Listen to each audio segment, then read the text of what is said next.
อนนี้พันกันในเบิร์ดแล้วเพิ่งส่ง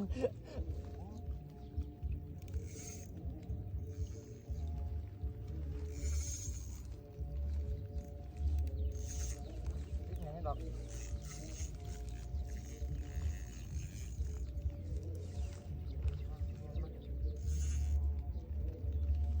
สอดคุณแล้วนะกอดป่ะพี่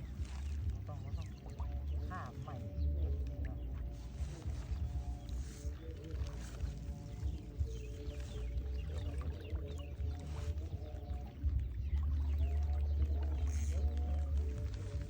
มันแห้งมาแล้วตัวนี้ตัวนี้โบ้ยฮะโอ้